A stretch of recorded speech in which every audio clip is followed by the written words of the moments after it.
வெண்பொங்கல் செய்ய போகிறோம். அதுக்கு 3/4 கப்பு பச்சரிசி எடுத்துருக்கேன்.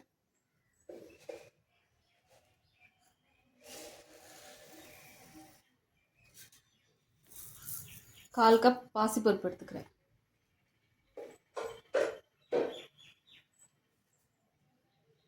இதை கழுவிட்டு ஒரு 1/4 மணி நேரம் ஊற வச்சுக்குவோம். அரிசி கழுவிட்டேன். அந்த கப்பில் அரிசியும் பருப்பாக இருந்த கப்லேயே 4 கப் தண்ணி ஊற்றி ஒரு 1/4 மணி நேரம் ஊறட்டும். 15 நிமிஷம் ஊறிடுச்சு. இப்போ வெண்பொங்கல் தாளிச்சுக்குவோம். குக்கர் சூடாகிடுச்சு. எண்ணெய் கொஞ்சம் ஊற்றிருக்கேன்.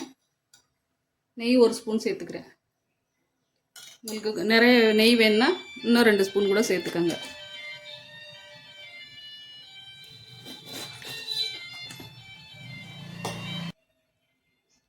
மிளகு கொஞ்சம், சீரகம் கொஞ்சம், முந்திரி பருப்பு ஒரு 5 எடுத்திருக்கேன்.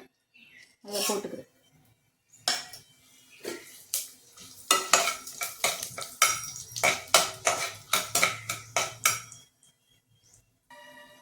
இஞ்சி கொஞ்சம் தட்டி வச்சுருக்கேன். பச்சை மிளகா வச்சுருக்கேன். கருவேப்பிலை.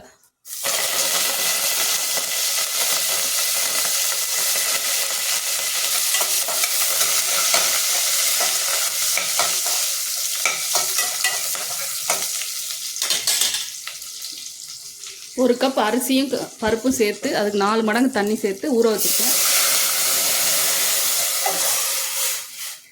சேர்த்துக்கிறேன்.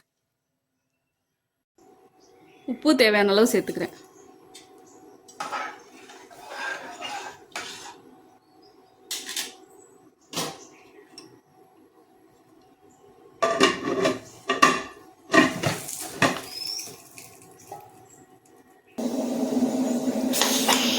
மீடியம் ஃப்ளேமில் வச்சு ஒரு 4 விசில் வச்சுக்குவோம். 4 விசில் வச்சு அடுப்பு ஆஃப் பண்ணி எடுத்துக்கிட்டேன். வெண்பொங்கல் ரெடி ஆகிடுச்சு. இதே மாதிரி நீங்களும் செஞ்சு பாருங்கள்.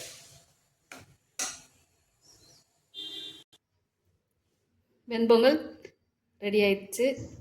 இதே மாதிரி நீங்கள் செஞ்சு பாருங்கள். எப்படி வந்துச்சுன்னு கமெண்ட்ஸில் சொல்லுங்கள். இந்த வீடியோ பிடிச்சா லைக் பண்ணுங்கள், ஷேர் பண்ணுங்கள், கமெண்ட் பண்ணுங்கள், சப்ஸ்கிரைப் பண்ணுங்கள்.